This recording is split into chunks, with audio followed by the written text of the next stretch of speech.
तिसऱ्या प्रकरणात म्हणजे इंडस्ट्री अर्थातच उद्योग यामध्ये आतापर्यंत आपण एकूणच ब्रिटिशकालीन भारतातील या सर्व परिस्थिती संदर्भात म्हणजे औद्योगिक या व्यवस्थेसंदर्भात आपण विचार केलेला आहे.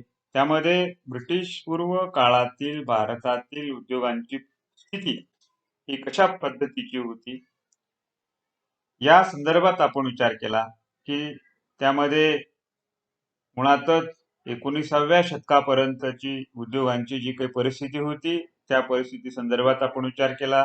त्यामध्ये ग्रामीण उद्योग, शहरी उद्योग आणि या उद्योगांचा ऱ्हास म्हणजे भारतातील पारंपरिक उद्योगधंद्यांचा ऱ्हास जो काही आहे त्या ऱ्हासासंदर्भात आपण विचार केलेला आहे. त्यानंतर अनौद्योगिकरणाचा जो काही अर्थभूत आहे तो अर्थभूत आपण समजून घेतलेला आहे. त्यानंतर अनौद्योगिकरणाची जी काही कारणमीमांसा आहे, पार्श्वभूमी आहे, ती पार्श्वभूमी आपण जाणून घेतली. त्याच्यानंतर अनौद्योगिकरणाचे जे काही परिणाम आहेत त्या परिणामांसंदर्भात आपण सविस्तर दृष्टिकोनातून विचार केला. त्याचबरोबर या संपूर्ण अनौद्योगिकरणाच्या व्यवस्थेचा जो काही पडसाद आहे तो पडसाद कशा पद्धतीने उमटला त्या संदर्भात आपण विचार केला. त्यानंतर एकूणच आधुनिक उद्योगधंद्यांचा जो विकास आहे त्या विकासासंदर्भातील जी काही पार्श्वभूमी आहे ती पार्श्वभूमी आपण विश्लेषणात्मक पातळीवरती त्या संदर्भात विचार केलेला आहे. त्यानंतर आज आपण विचार करणार आहोत या आधुनिक उद्योगांच्या संदर्भात म्हणजे भारतातील ब्रिटिशकालीन उद्योग या ब्रिटिशकालीन उद्योगांचा एकूण जो आढावा आहे तो आढावा आपण घेणार आहोत. त्यामध्ये सर्वप्रथम आपण विचार करणार आहोत तो म्हणजे कापड उद्योग. या कापड उद्योगासंदर्भात आपण विचार करणार आहोत. तत्पूर्वी यामध्ये एकूणच या आधुनिक उद्योग व्यवसायांच्या संदर्भातील जी काही पार्श्वभूमी आहे ती पार्श्वभूमी आपण सर्वप्रथम जाणून घेणार आणि त्याच्यानंतर कापड उद्योगासंदर्भातील जी काही विश्लेषणात्मक माहिती आहे ती आपण जाणून घेणार आहोत. म्हणजे त्यानंतर आपण कापड उद्योगाचा जो काही विचार आहे तो सविस्तर विचार आपण करणार आहोत.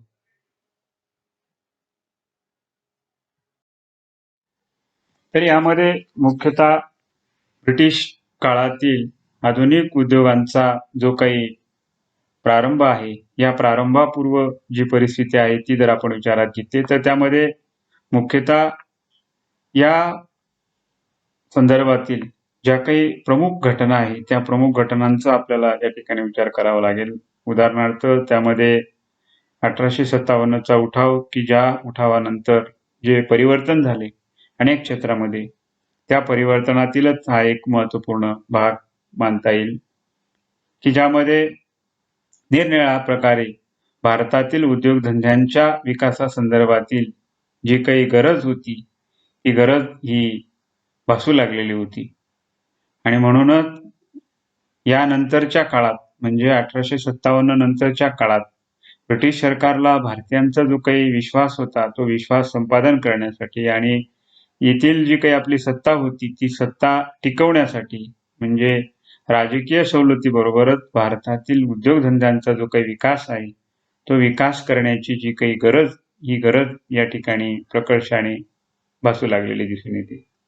आता या संदर्भात जर आपण विचार केला क्रमशः तर त्यामध्ये या नंतरची परिस्थिती जर आपण विचारात घेतली तर त्यामध्ये आपल्याला मुख्यतः विचार करावा लागेल ते म्हणजे पहिल्या महायुद्धासंदर्भातील ही एक जी काही घटना आहे या घटनेसंदर्भात जर आपण विचार केला म्हणजे पहिले महायुद्ध आणि एकूणच औद्योगिक परिस्थिती. आता या संदर्भात आपल्याला विचार करत असताना मुख्यतः या आधीची परिस्थिती जी काही आहे ती जर आपण विचारात घेतली तर त्यामध्ये एकदेशीय उद्योगांना जी काही चालना आहे ती चालना म्हणजे 19व्या शतकाच्या अखेरपर्यंत अगदी कापड गिरणी असेल अशा एकदेशीय उद्योगांना जी चालना आहे ती चालना देण्यात आलेली दिसून येते. 1907 मध्ये Tata iron and still company अस्तित्वात आलेली दिसून येते. हा यामधील एक महत्वपूर्ण असा पडसाद जो आहे तो म्हणता येईल. विविध कारखाने जे काही आहेत ते कारखाने असतील, गिरण्या असतील आणि या संदर्भातील जी काही मोठी लोकसंख्या यामध्ये ही सहभागी असलेली दिसून येते. त्यानंतर आपण नंतरच्या परिस्थितीचा जर विचार केला तर त्यामध्ये आपल्याला मुख्यतः विचार करावा लागेल पहिल्या महायुद्धादरम्यानची परिस्थिती, म्हणजेच पहिले महायुद्ध आणि या संदर्भातील एकूणच औद्योगिक परिस्थितीचा जर आपण विचार केला तर त्यामध्ये मुख्यतः ज्या काही क्रमप्राप्त आणि मूलभूत बाबी आहेत त्यांचा जर आपण विचार केला तर त्यामध्ये भारतातील उद्योजकांना एकूणच पहिल्या महायुद्धाने एक संधी जी काही आहे ती संधी उपलब्ध करून दिली असे म्हणता येईल. म्हणजे बऱ्याच वेळेस असं एक मार्मिकपणे म्हटलं जातं की कधी कधी मंदी ही संधीमध्ये रूपांतरित करता आली तर त्यामध्ये एक वेगळा जो काही पडसाद आहे तो दिसून येतो. त्याच पद्धतीने भारतीय उद्योगांच्या संदर्भात जर आपण विचार केला तर भारतीय उद्योजकांना पहिल्या महायुद्धाने एक संधी जी काही आहे ती संधी या ठिकाणी प्राप्त करून दिलेली दिसून येते. म्हणजे या संदर्भात भारतातील साधन सामग्री जी काही आहे ती साधन सामग्री नियंत्रित करणे, विकसित करणे आणि भारतात न बनवलेल्या वस्तूंच्या मागणीला मर्यादा घालणे या संदर्भातील युद्धाच्या हेतूने भारतातील उत्पादक जे काही आहे त्या उत्पादक साधनांना चालना देणे या हेतूने या सरकारने युद्ध साहित्य बोर्ड जे काही आहे ते साहित्य बोर्ड या दरम्यान हे स्थापन केलेले दिसून येते. आणि या माध्यमातून म्हणजे या युद्ध साहित्य बोर्डच्या माध्यमातून औद्योगिक कमिशन म्हणूनही काम पाहत होते. युद्ध मागण्या पूर्ण करणे आणि या संदर्भात औद्योगिक विकासाचे जे काही मार्ग आहेत, जे काही साधने आहेत त्या संदर्भात जो काही एकूण मार्गदर्शनाचा भाग होता तो या ठिकाणी उपलब्ध करून देण्यात येत होते या बोर्डाच्या माध्यमातून.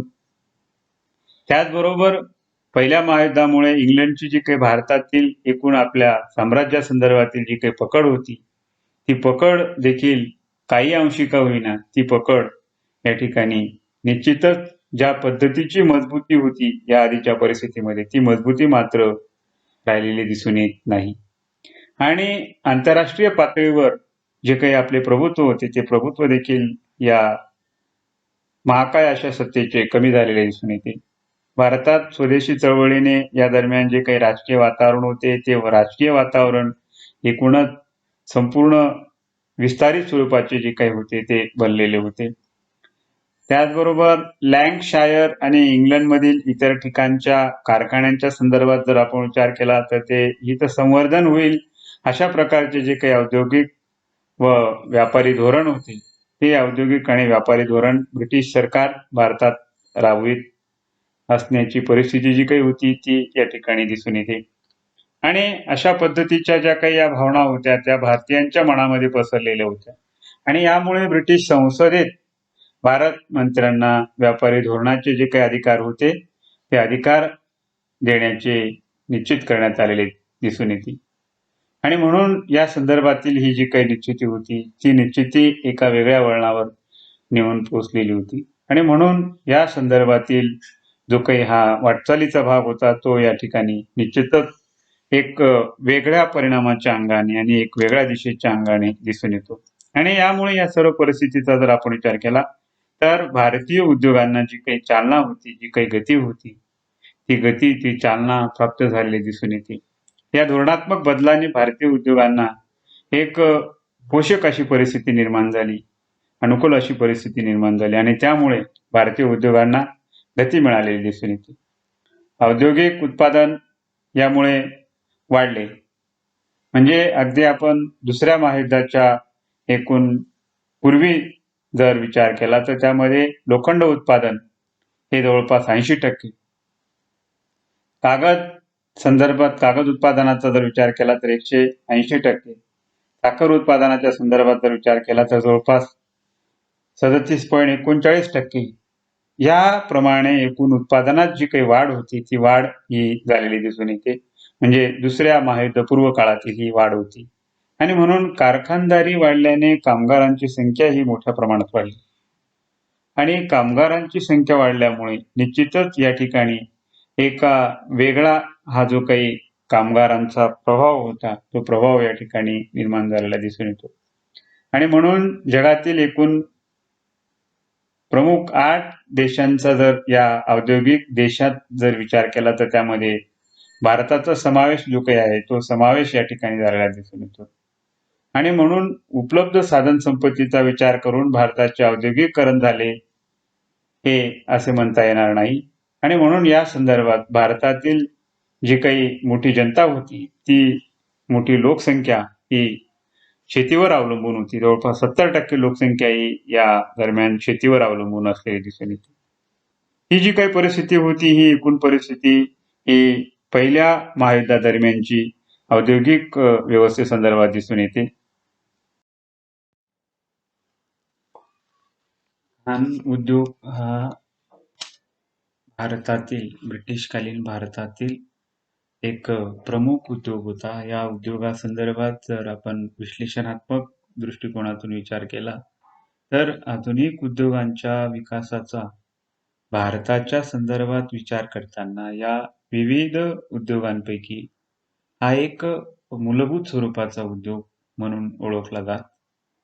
यामध्ये कोळसा खाण उद्योग यापासून भारताच्या खाण उद्योगाची नव्याने जी पायाभरणी आहे ती पायाभरणी झाली असे म्हटल्यास निश्चितच या ठिकाणी पूरक ठरेल. आता या संदर्भातील खाण उद्योगाची जी काही पायाभरणी आहे, जो प्रारंभ आहे, त्या संदर्भात आपण सर्वप्रथम विचार करूया. आता याच्यामध्ये आधुनिक काळात मुळातच कोळसा हा जो काही भाग आहे तो या उद्योगाची एक गरज म्हणून, मूलभूत गरज म्हणून ओळखली जाते. आणि भारतीयांना परिचय हा प्राचीन काळापासून असलेला दिसून येतो. कोळशा संदर्भातील परिचय हा प्राचीन काळापासून असलेला दिसून येतो. कारण प्राचीन काळापासून कल्पना असली तरी मोठ्या प्रमाणात उत्पादन होणे हा भाग मात्र भारतीयांना ब्रिटिश काळात या संदर्भातील जो काही दृष्टिकोन आहे तो दृष्टिकोन दिसून येतो. छोटा नागपूरचे ब्रिटिश दंडाधिकारी एस.जी. हिल्टी यांनी 1774 मध्ये जॉन समेर यांच्या बरोबरीने कोळशाच्या खाणकामाची परवानगी वीरभूमी या परिसरातील तत्कालीन बंगालचा गव्हर्नर वॉर्न हेस्टिंग याच्याकडून मिळवलेली दिसून येते. आता त्यानंतर या संदर्भात पुढील काळात जर विचार केला तर 1814 मध्ये जोन्स हे निवृत्त खाणकाम अभियंते होते. त्यांना भारतातील कोळसा खाण उद्योगाच्या विस्तारासंदर्भात मार्गदर्शन करण्यासाठी भारतात पाठवण्यात आलेले दिसून येते. त्यानंतर 1820 मध्ये राणीगंज येथे खाण सुरू झाली. म्हणजे 1820 मध्ये राणीगंज येथील प्रारंभ झालेली ही खाण या खाण उद्योगाच्या वाटचालीतील एक महत्त्वपूर्ण भाग म्हणून ओळखली जाते, प्रारंभिक भाग म्हणून ओळखली जाते. आणि सुरुवातीच्या काळात या कोळशाला मोठ्या प्रमाणात मागणी नव्हती.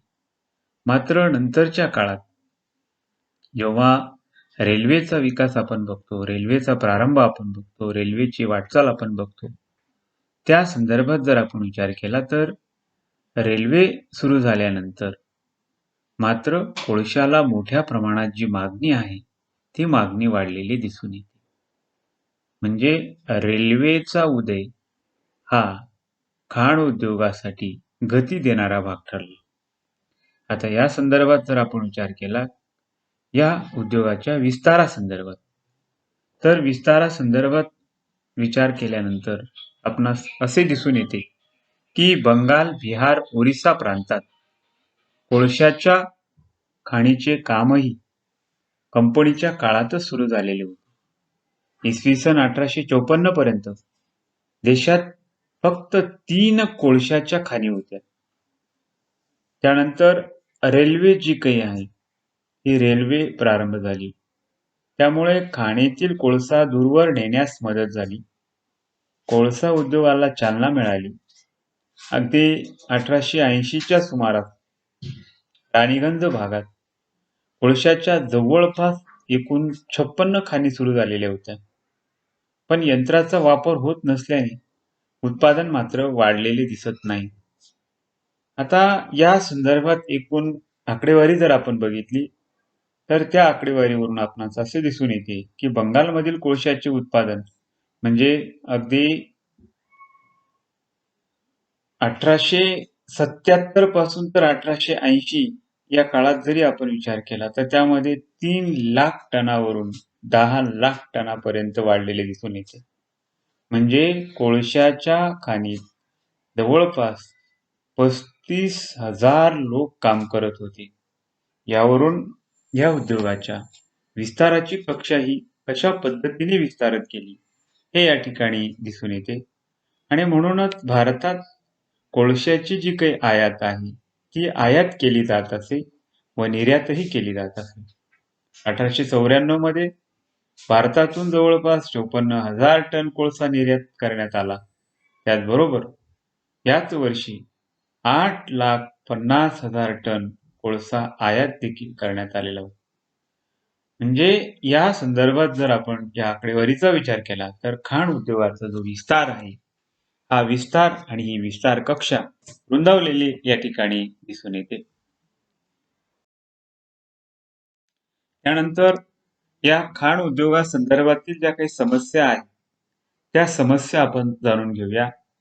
भारतातील खाण उद्योगाचा विस्तार आणि या विस्तारासंदर्भात जसा आपण विचार केला तसं या ठिकाणी या उद्योगाच्या ज्या काही समस्या होत्या त्या समस्यांसंदर्भात जर आपण विचार केला तर यामध्ये भारतातील खाण उद्योगाने मोठ्या प्रमाणावर विकास घडवून आणला. भारतातील खाणींचा लहान आकार, आधुनिक यंत्रसामग्रीचा अभाव, उत्कृष्ट दर्जाच्या कोळशाची कमतरता, वाहतुकीचा जो काही प्रदीर्घ असा खर्च होता, विस्तारित असा खर्च होता, हा खर्च आणि मजुरांचा जो तुटवडा या प्रमुख अशा कारणांमुळे या व्यवसायाची जी काही वाढ होती ती वाढ मोठ्या प्रमाणात होत नव्हती. म्हणजे या मूलभूत समस्यांचा जर आपण विचार केला तर या मूलभूत समस्यांमुळे या उद्योगाच्या विकासाला, या उद्योगाच्या गतीला मुळातच अडचण आलेली दिसून येते. आणि म्हणून या संदर्भात जर आपण विचार केला तर भारतातील खाणींचा लहान आकार, आधुनिक प्रगत अशा यंत्रसामग्रीचा अभाव, उत्कृष्ट दर्जाच्या कोळशाची टंचाई आणि वाहतुकीचा मोठा खर्च, त्याचबरोबर मजुरांचा जो काही तुटवडा, अशा या प्रमुख समस्या ज्या काही होत्या या समस्या या उद्योगामध्ये भेडसावत होत्या. आणि या समस्यांमुळे या उद्योगाच्या विकासाला जी काही गती होती या विकासाच्या मार्गावरती हा जो काही अडथळा होता हा अडथळा दिसून येतो. आणि म्हणून या व्यवसायाची जी काही वाढ मोठ्या प्रमाणात न होण्याला जे काही कारण होते ते म्हणजेच या समस्या होईल. त्यानंतर या उद्योगासंदर्भातील महायुद्ध काळातील संदर्भात जर आपण विचार केला तर महायुद्ध काळातील खाण उद्योग जर आपण या संदर्भातील विवेचन जर बघितले तर त्यामध्ये विश्लेषणात्मक पातळीवर विचार केल्यास की पहिल्या महायुद्ध काळात मागणी वाढल्यामुळे उत्पादनात वाढ झाली. अगदी आफ्रिकेतून येणाऱ्या कोळशाची स्पर्धा आणि रेल्वेकडून मागणीत झालेली घट यामुळे या उद्योगधंद्याची जी काही परिस्थिती होती ती परिस्थिती बिकट झाली. म्हणजे अगदी 1924 साली कोळसा समितीने या उद्योगधंद्यासंदर्भातील स्पर्धा कमी करण्यासाठी, व्यवसायाची शक्ती वाढवण्यासाठी काही उपाययोजना सुचवलेल्या होत्या. आणि त्यामुळे 1926 मध्ये ग्रेडिंग बोर्डाची स्थापना करण्यात आली. आणि तसेच 1936 ला या संदर्भातील भारतात उत्कृष्ट दर्जाचा कोळसा कमी असल्याने तो फक्त पोलाद निर्मितीसाठी वापरण्यात यावा असा सुतोवाच देखील या ठिकाणी करण्यात आला. त्यानंतर दुसऱ्या महायुद्ध काळात जर आपण विचार केला तर दुसऱ्या महायुद्ध काळात कोळशाची मागणी ही मोठ्या प्रमाणात वाढली. म्हणजे 1939 ते 40 या वर्षाचा जर आपण विचार केला तर त्यामध्ये 2 लाख टन कोळसा हा निर्यात झाला. म्हणजे 1940च्या काळात कोळशाचे उत्पादन 29 लाख कामगारांच्या संदर्भातील म्हणजे या वर्षात म्हणजे 1940 या वर्षात कोळशाचे उत्पादन 29 लाख टन इतके झाले. शासनातर्फे 1944 मध्ये उत्पादन, किमती, वाहतूक, वाटप यावर नियंत्रणे आणि कामगारांच्या कल्याणासाठी कामगार कल्याण मंडळाची स्थापना देखील करण्यात आलेली दिसून येते. एकंदरीतच या काळात कोळशाचे उत्पादन हे मोठ्या प्रमाणात वाढले. कोळसा उत्पादन बरोबरी खाणी, सोने, इतर खनिजे या संपत्तीचा म्हणजे या खनिज संपत्तीचा जो काही या ठिकाणी विस्तार होता तो विस्तार या ठिकाणी झालेला दिसून येतो. ही सर्व खनिज संपत्ती ब्रिटिशांनी आपल्या फायद्यासाठी पुरेपूर वापरलेली दिसून येते. म्हणजेच या परकीय राजवटीने भारतातील या खनिज संपत्तीचा पुरेपूर वापर हा आपल्या फायद्यासाठी हा आपल्या स्वार्थासाठी करून घेतलेला दिसून येतो. म्हणजे या ठिकाणी या खनिज संपत्तीच्या माध्यमातून या राजवटीने आपले पोषण केलेले दिसून येते. आणि म्हणूनच एकंदरीतच आपण या संपूर्ण घटकासंदर्भात जर विचार केला तर आज आपण या ठिकाणी या खाण उद्योग या एका नव्या उद्योगासंदर्भात विचार केला. तर यामध्ये या खाण उद्योगाच्या संदर्भातील पूर्वपीठिका, या उद्योगाचा प्रारंभ, या खाण उद्योगाचा विस्तार, खाण उद्योगातील अनेक समस्या आणि महायुद्ध काळातील परिस्थिती या संदर्भात आपण विश्लेषणात्मक दृष्टिकोनातून विचार केलेला आहे. त्यानंतर आपण पुढील व्याख्यानाद्वारे लोह पोलाद उद्योग या संदर्भात जो काही विचार आहे तो आपण एका स्वतंत्र व्हिडिओद्वारे करणार आहोत. या ठिकाणी आपण थांबूया. धन्यवाद.